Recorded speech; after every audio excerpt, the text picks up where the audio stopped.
Salam damai dalam nama Yesus Kristus Tuhan kita.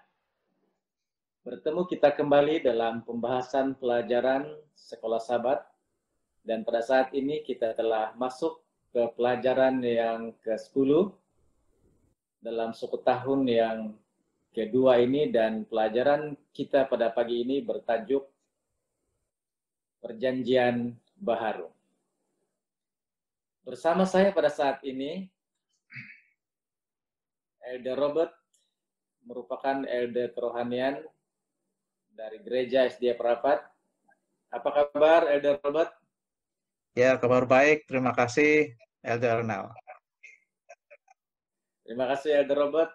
Dan narasumber kita yang kedua ialah Elder Joseph Peter, Elder pertama Gereja SDA Perapat Darat. Apa kabar, Elder Joseph? Ya, kabar baik, Elder. Puji Tuhan. Terima kasih, Elder. Saudara dan saudara yang kasih dalam Tuhan, istimewanya pada kali ini, Tingkan Media membuat siaran melalui Google Meet. Dan ini adalah untuk pembelajaran Sekolah Sabat Dewasa. Ini adalah pertama kali dilakukan. Pastinya apa saja halangan dalam kita menyampaikan kabar selamat atau kabar Injil. Ada saja cara Tuhan untuk menggunakan pakai kita. Kita berdoa semoga sepanjang rekaman ini, sepanjang kami menyampaikan pelajaran Sekolah Sabat ini, Tuhan menyertai kita. Dan suara kita jelas kedengaran pada semua pendengar-pendengar di mana saja berada. Ayat hafalan kita pada saat ini, pembelajaran kita terdapat di dalam Yeremia pasal 31 ayat 31, dan saya ingin membacakan ayat hafalan kita. Sesungguhnya akan datang waktunya, demikianlah firman Tuhan. Aku akan mengadakan perjanjian baru dengan kaum Israel dan kaum Yahuda. Kita mengundang Roh Kudus Tuhan untuk tetap bersama dengan kita, dan saya pimpin di dalam doa. Mari kita bersatu dalam doa.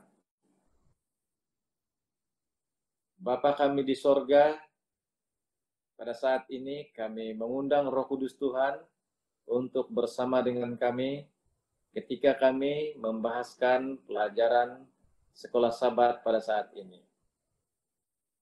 Bapa di sorga, hadirlah bersama dengan kami, dan kebijaksanaan dari sorga bersama-sama dengan kami. Sehingga apa yang kami sampaikan akan menjadi satu kekuatan rohani, kekuatan iman kepada kami dan kepada pendengar yang mengikuti siaran ini. Terima kasih Bapa, firman-Mu yang hidup akan kami pelajari, dan kiranya semua ini akan menjadi satu berkat yang besar dalam kehidupan rohani kami. Hanya nama Tuhan yang ditinggikan, dan hanya nama Tuhan yang dimuliakan. Damai sejahtera menjadi bahagian kami. Dalam nama Yesus kami sudah berdoa dan mengucapkan syukur. Amin. Amin. Menyebut tentang perjanjian baharu, maksudnya ada perjanjian lama. Kalau ada baru, ada perjanjian lama. Seorang eksekutif memegang sebuah kotak merah produk pencuci sambil menunjukkan perkataan yang besar, yaitu perkataan baharu. Yang menjadi daya tarikan kepada rakan-rakannya yang lain pada waktu itu, bukan kotak itu, tetapi perkataan baharu itu. Walhal yang sebenarnya, isi kandungan daripada produk itu adalah sama.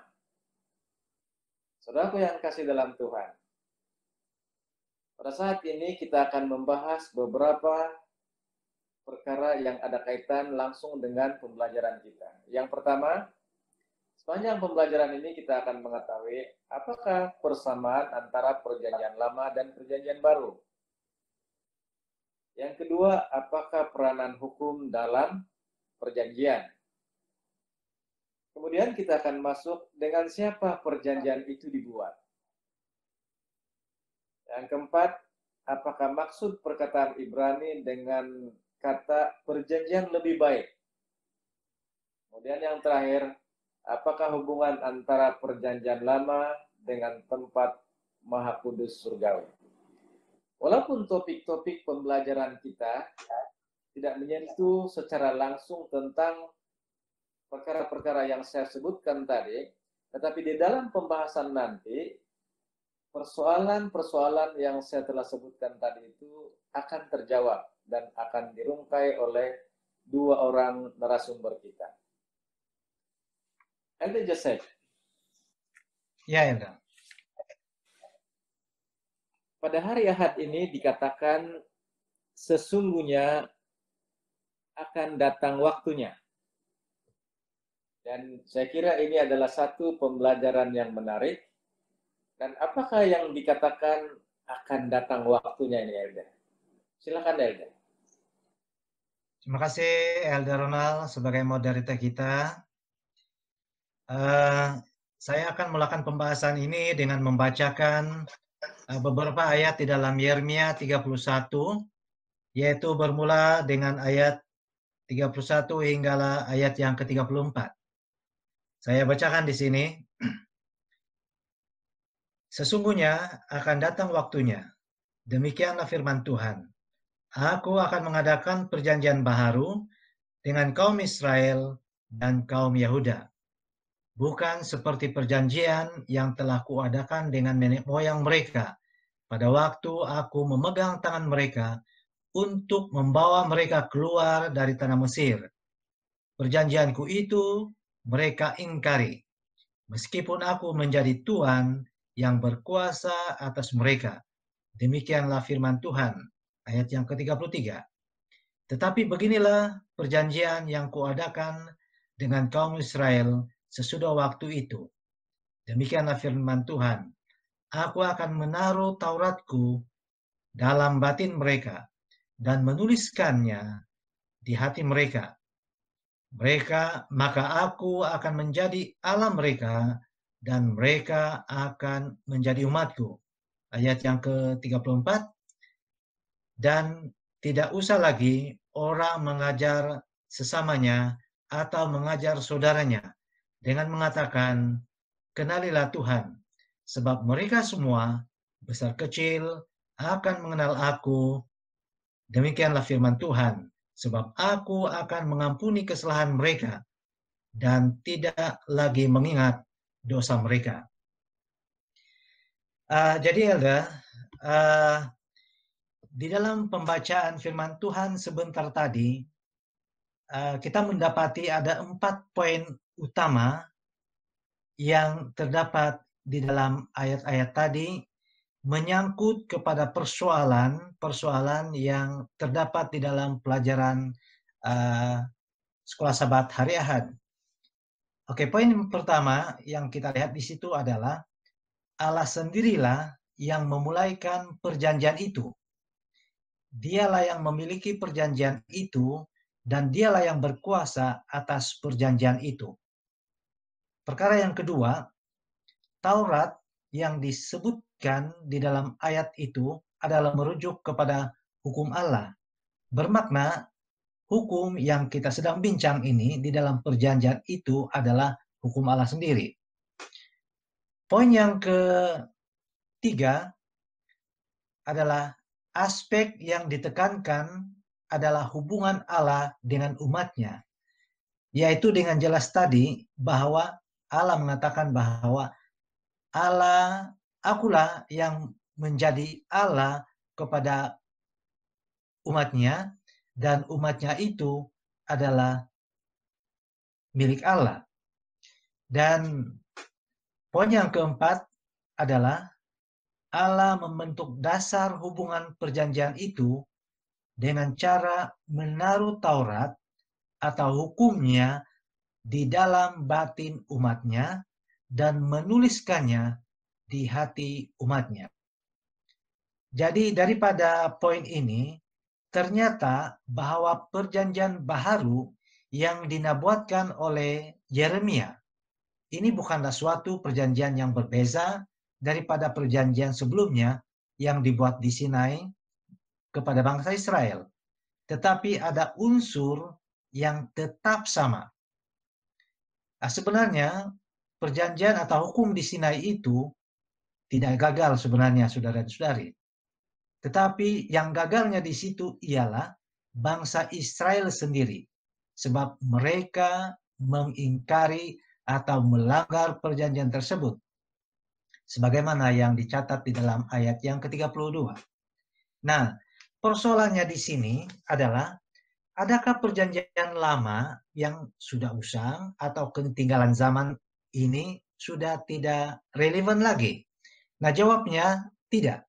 Sebab perjanjian baharu yang dikatakan di dalam ayat tadi adalah perjanjian yang diperbaharui, yang merupakan kelengkapan atau penggenapan daripada perjanjian yang pertama tadi. Nah, Elder, memang ada ramai orang yang mengatakan bahwa setelah perjanjian baharu ini ada, maka hukum Allah itu sudah terbatal atau sudah tidak berlaku lagi. Nah, jawabnya sederhana saja, bahwa hukum Allah tetap berlaku karena perjanjian baharu itu adalah dasar daripada perjanjian lama.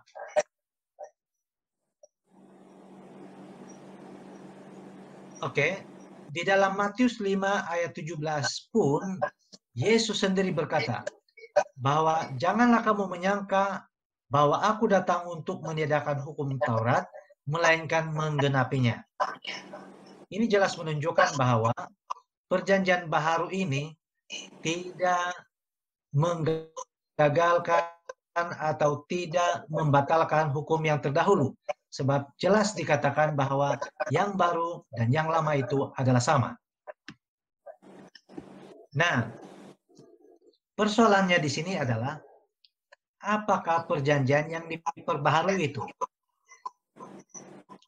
Kalau kita merujuk balik, Yeremia 31 ayat yang ke-34,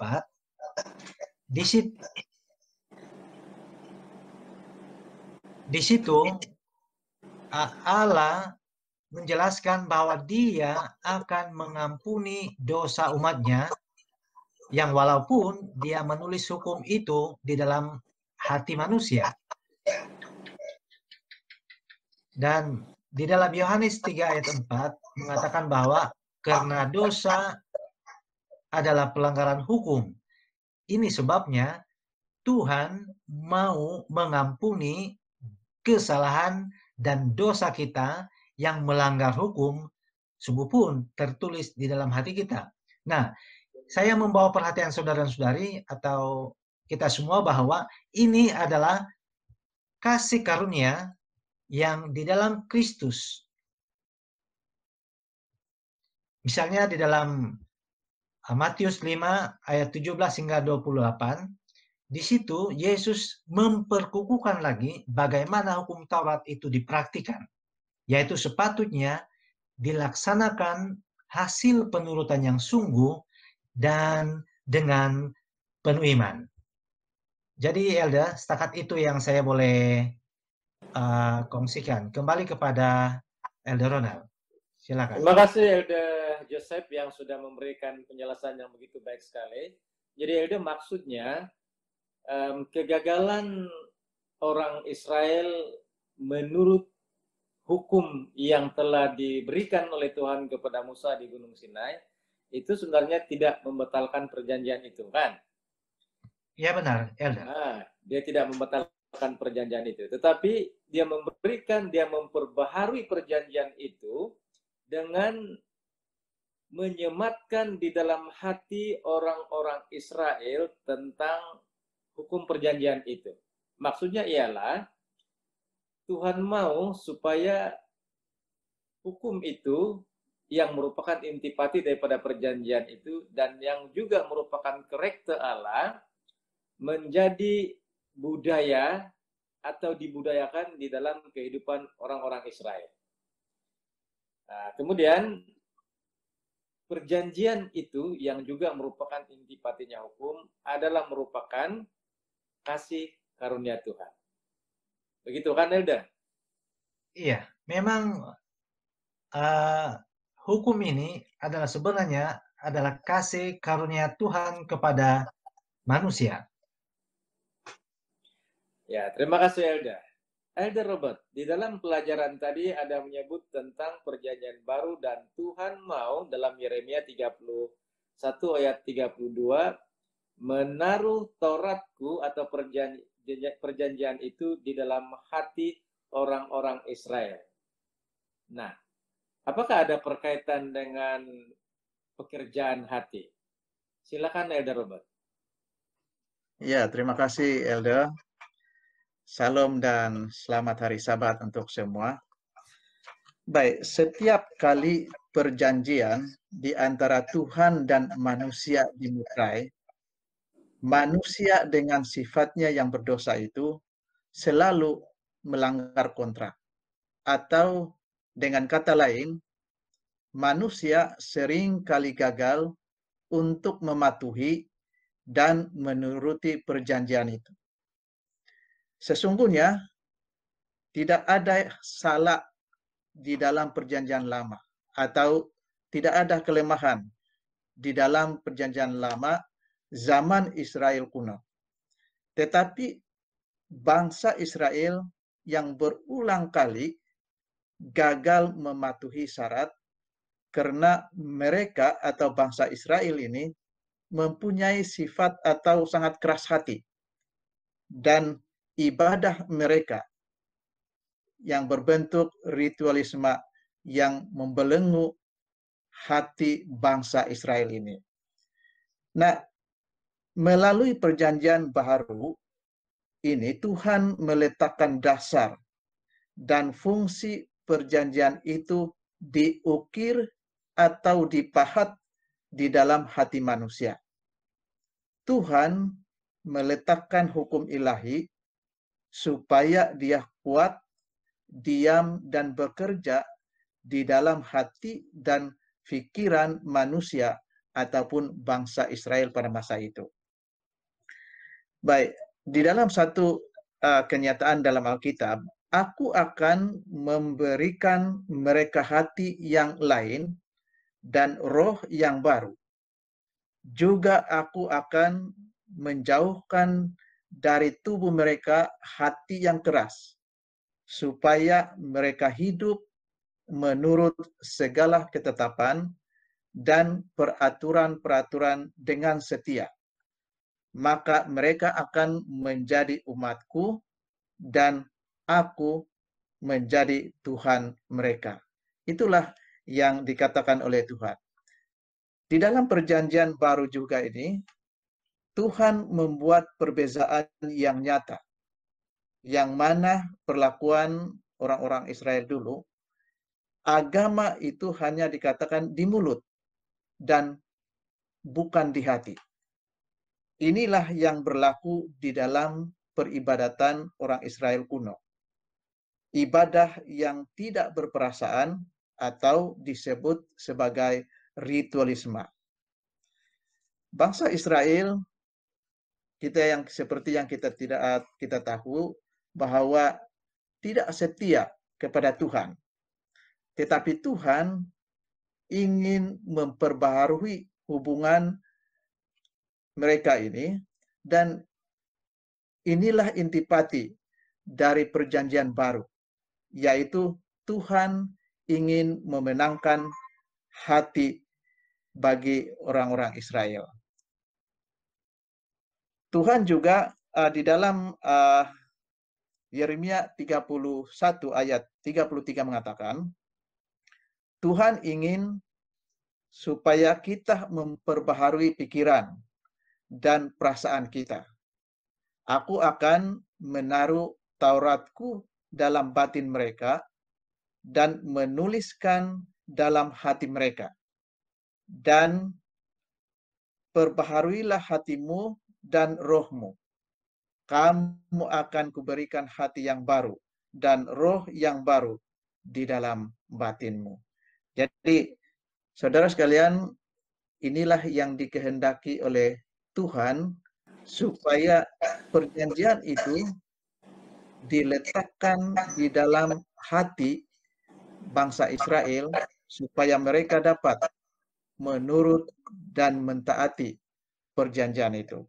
Namun Tuhan begitu menegas sekali yang mengatakan bahwa meskipun demikian, ini bukanlah tujuan baru.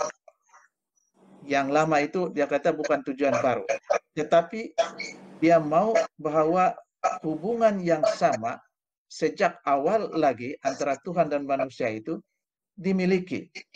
Dan yang Tuhan mau kehendaki di bangsa Israel supaya perjanjian itu didasarkan, diletakkan di hati manusia supaya setiap perjanjian dapat dituruti. Terima kasih Elder Ronald. Terima kasih Elder Robert yang sudah memberikan penjelasan tentang pekerjaan hati. Sebenarnya apa yang Elder Robert terangkan itu Tuhan menghendaki supaya orang-orang Israel menjiwai perjanjian itu atau hukum itu sendiri. Dan Tuhan berkehendakan supaya seperti yang saya katakan tadi, menjadi budaya diterapkan di dalam kehidupan mereka. Kan, Elder Robert? Oke, jadi kita sudah dapati adanya perjanjian baru, adanya perjanjian lama di dalam dua topik pembelajaran kita. Saya mau kembali kepada Elder Joseph. Elder Joseph, disebutkan di sini bahwa perjanjian lama dan perjanjian baru. Apakah ada perbezaan atau apakah ada kekuatan masing-masing atau bagaimana ini Elder Joseph ini? Silakan Elder Joseph. Terima kasih Elder. Saya akan memulakan dengan membaca firman Tuhan di dalam Yesaya 56 ayat yang ke-6 hingga yang ke-7 sebagai dasar untuk kita memahami pelajaran pada hari Selasa yang bertajuk Perjanjian Lama dan Perjanjian Baru. Saya akan bacakan Yesaya 56 ayat yang ke-6 dan yang ke-7. Dan orang-orang asing yang menggabungkan diri kepada Tuhan untuk melayani Dia, untuk mengasihi nama Tuhan, dan untuk menjadi hamba-hambanya, semua yang memelihara hari Sabat dan tidak menajiskannya, dan yang berpegang kepada perjanjianku. Ayat yang ke-7. Mereka akan kubawa ke gunungku yang kudus, dan akan kuberikan kesukaan di rumah doaku. Aku akan berkenan kepada korban-korban bakaran dan korban-korban sembelihan mereka yang dipersembahkan di atas mezbahku, sebab rumahku akan disebut rumah doa bagi segala bangsa. Nah, kalau kita melihat perjanjian lama dan perjanjian baru, seolah-olah ada perbezaannya di sana, khusus kepada siapa Tuhan mengadakan perjanjian itu. Namun, kalau kita kembali kepada Yeremia 31 ayat yang ke-33, ini menyatakan bahwa Allah mengadakan perjanjian baru yang harus dibuat dengan kaum Israel. Nah, sebenarnya ayat ini bukanlah berarti hanya kepada keturunan Abraham secara literal, yaitu kaum Yahudi, tetapi Yahudi dan bukan Yahudi yang diundang untuk mengambil bahagian di dalam perjanjian ini. Lihat saja Yesaya 56 ayat yang ke-6. Orang-orang asing dikatakan di situ. Ini bermaksud bahwa bukan hanya ditujukan kepada orang Yahudi, tetapi kepada semua bangsa yang mengambil bahagian di dalam janji-janji di dalam perjanjian itu. Bermaksud daripada perjanjian lama dan perjanjian baru ini diadakan Tuhan bukan hanya kepada orang Yahudi, tetapi kepada semua bangsa.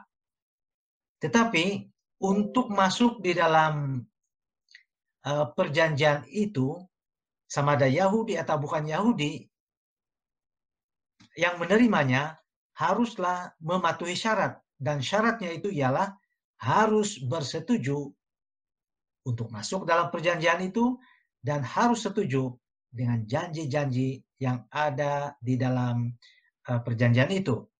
Nah, sekali lagi saya tegaskan di sini bahwa perjanjian lama dan perjanjian yang baru tidak ada perbezaan yang mendasar. Sebab Allah yang sama menawarkan keselamatan melalui kasih karunia. Dan Tuhan yang sama juga melalui iman menuntut janji pengampunan. Dan Tuhan yang sama yang berusaha menuliskan hukumnya di dalam hati orang-orang yang akan mengikuti Dia dalam satu hubungan iman, sama ada orang Yahudi kah atau orang kafir. Nah, dikatakan di dalam pelajaran sekolah sahabat kita bahwa bangsa-bangsa yang lain yang sebelum ini tidak percaya dan tidak menerima Injil dan lalu mau menerima perjanjian itu, maka dikatakan bahwa mereka ini akan dicantumkan menjadi umat yang sejati, umat sejati Tuhan, di mana mereka adalah terdiri daripada orang-orang yang percaya tanpa mengira bangsa, tanpa mengira asal mereka. Kesemua mereka ini, maksud saya di sini kepada semua bangsa, sama ada Israel atau tidak, yang sudah bersetuju menerima perjanjian keselamatan ini akan didekatkan dalam darah Kristus. Sebab Kristuslah di dalam perjanjian baru ini yang akan mengentara semua orang yang percaya ini tanpa mengira kaum dan bangsa. Jadi saya melihat bahwa pelajaran hari Selasa ini cukup menarik.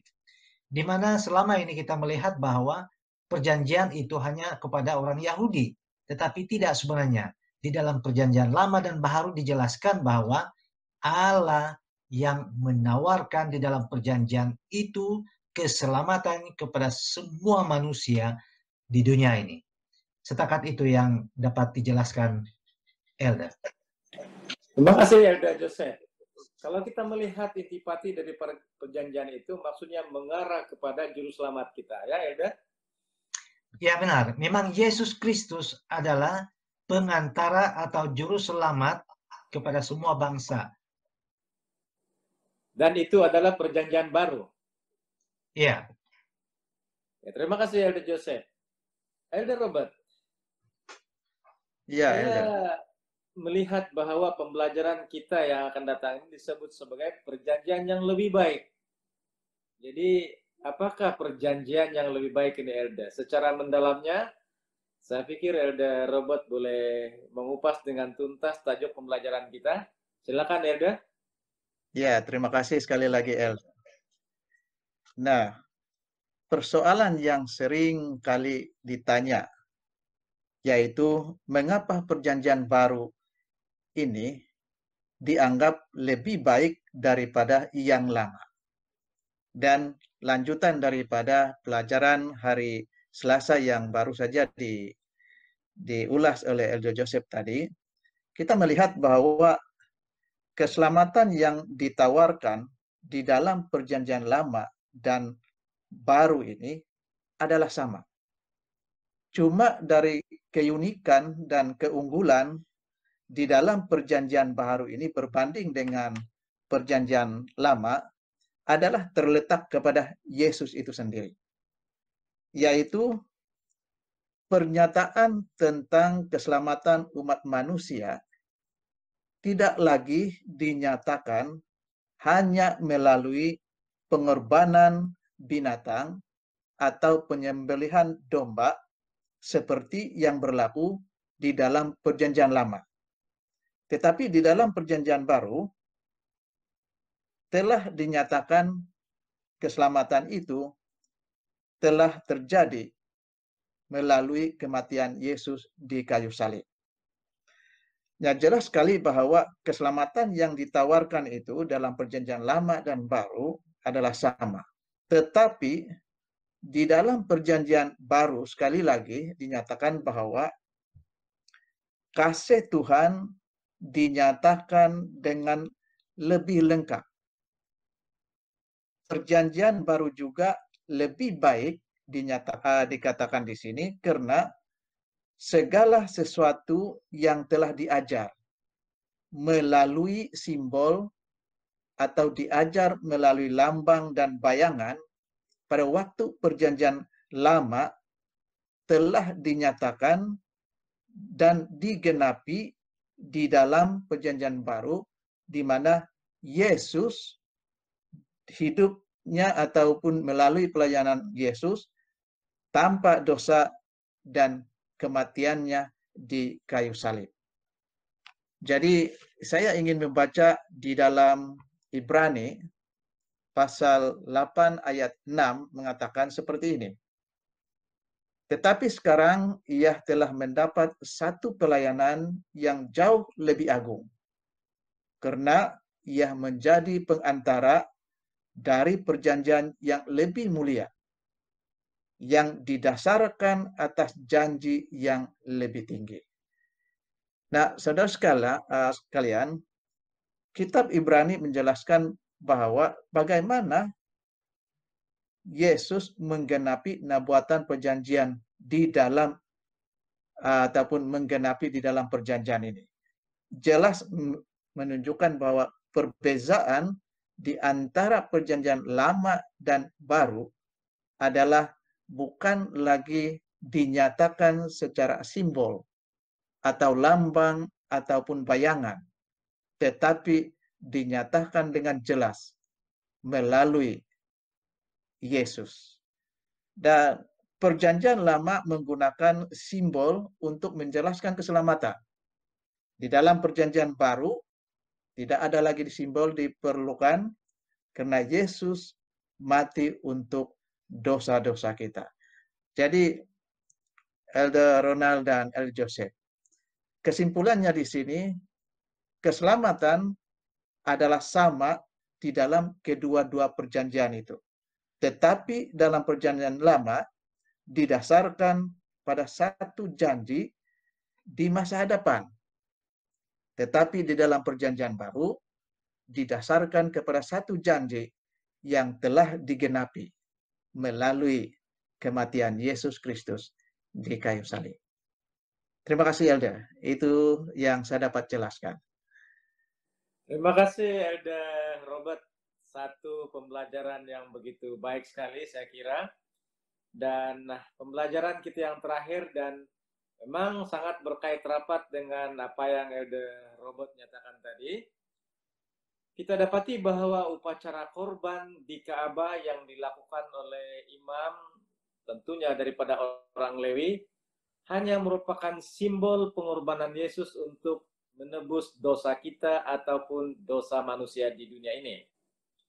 Dan kalau kita melihat, darah domba itu sebenarnya tidak punya kuasa untuk menghapuskan dosa sebenarnya. Tetapi darah Yesuslah yang boleh mengampuni dosa kita atau boleh menebus dosa-dosa di dunia ini. Nah, saudaraku yang kasih dalam Tuhan, pada saat Yesus mati tergantung di kayu salib, upacara bayangan, yaitu korban yang dibuat di Ka'bah, telah tamat. Dan itu sudah tidak berlaku selepas kematian Yesus. Saya ingin membacakan firman Tuhan yang terdapat di dalam Matius pasal yang ke-27 ayat yang ke-51. Firman Tuhan berbunyi seperti ini. Dan lihatlah, tabir bait suci terbelah dua, dari atas sampai ke bawah, dan terjadilah gempa bumi dan bukit-bukit batu terbelah. firman Tuhan ini memberitahukan kepada kita bahwa pada waktu Yesus menghembuskan nafasnya di kayu salib atau mati di kayu salib, upacara bayangan korban yang dilakukan oleh imam di Ka'bah sudah tidak dilakukan lagi, sebab ianya telah digenapi oleh kematian Yesus itu sendiri. Nah, saudaraku yang kasih dalam Tuhan, sekarang ini Yesus melayani di Ka'bah yang maha kudus di sorga, menjadi pengantara kita dan membenarkan kita. Dan inilah yang merupakan inti dari seluruh perjanjian baru itu. Yesus Kristus telah mati, menebus dosa kita, dan menjadi imam besar, pengantara kita, dan membenarkan kita. Saudara yang kasih dalam Tuhan, kita dapati bahwa kita sangat beruntung. Tuhan meletakkan satu perjanjian yang membawa kepada keselamatan kita. Nah, kita sudah berada di penghujung pembelajaran kita ini, dan saya kira HRD Joseph telah bersiap sedia untuk memberikan kesimpulan pelajaran kita, dan saya berikan ruangan dan kesempatan kepada HRD Joseph untuk memberikan kesimpulan secara keseluruhan pelajaran kita pada pagi Sabat ini. Silakan Elda. Ya Elda, terima kasih. Saya akan coba nyatakan kesimpulan mengikut pemahaman saya sendiri melalui pembelajaran keseluruhan Sekolah Sabat pada saat ini. Iya, antara kesimpulan yang kita boleh lihat di sana adalah Yesus yang dinyatakan di dalam perjanjian baharu itu berjanji akan menjadi penebus kepada semua manusia, dan siapa yang menerima kasih karunia-Nya akan menjadi anak-anak Allah yang akan menjadi waris kepada kerajaan surga. Kemudian yang kedua, berkat yang paling utama adalah pengampunan dosa bagi mereka yang bertobat. Dan inilah yang dikatakan sebagai perjanjian kasih karunia. Dan yang ketiga, Allah mengasihi semua manusia, tidak mengira bangsa, keturunan, dan asal. Sebab di dalam perjanjian yang baru itu, bahkan di perjanjian lama, Allah lah yang menawarkan perjanjian keselamatan kepada semua bangsa yang mau meresponnya. Dan yang keempat, di dalam perjanjian baharu, penurutan sempurna menjadi syarat yang hidup, dan pertobatan melalui penerimaan kepada Yesus Kristus yang juga imam besar kita yang mengantara kita dengan Allah di dalam misi penebusan kepada manusia yang berdosa. Jadi saya kira itu saja yang saya dapat kongsikan tentang kesimpulan pelajaran Sekolah Sabat kita pada minggu ini. Terima kasih Elder Joseph yang sudah memberikan satu rangkuman pelajaran yang begitu baik sekali. Dan terima kasih Elder Robert yang juga telah memberikan intipati pembelajaran kita dengan begitu baik sekali pada Sabat ini. Saudaraku yang kasih dalam Tuhan, kita telah mempelajari pelajaran yang ke-10 daripada pelajaran Sekolah Sabat, kuarter yang kedua ini, perjanjian baharu. Dan kita sangat beruntung karena perjanjian yang Tuhan tawarkan itu sebenarnya memberikan keselamatan secara percuma kepada kita semua. Dan untuk mengakhiri pelajaran kita pada Sabat ini, saya persilakan Elder Robert untuk memimpin kita di dalam doa penutup. Mari kita bersatu di dalam doa. Ya Tuhan, Allah Bapa kami yang bertakhta di dalam kerajaan surga. Sekali lagi kami menyatakan syukur kehadirat-Mu. Karena dengan berkat dan pimpinan Tuhan, kami sudah mempelajari firman-Mu di dalam pelajaran sekolah Sabat, yang menyatakan bahwa kami telah diampuni. Kami telah diangkat menjadi anak-anak Tuhan. Terima kasih juga Tuhan, sebab Engkau memberikan anugerah keselamatan bukan hanya kepada bangsa Israel, tetapi kepada kami semua. Terima kasih Tuhan. Di dalam nama Yesus kami berdoa. Amin. Amin.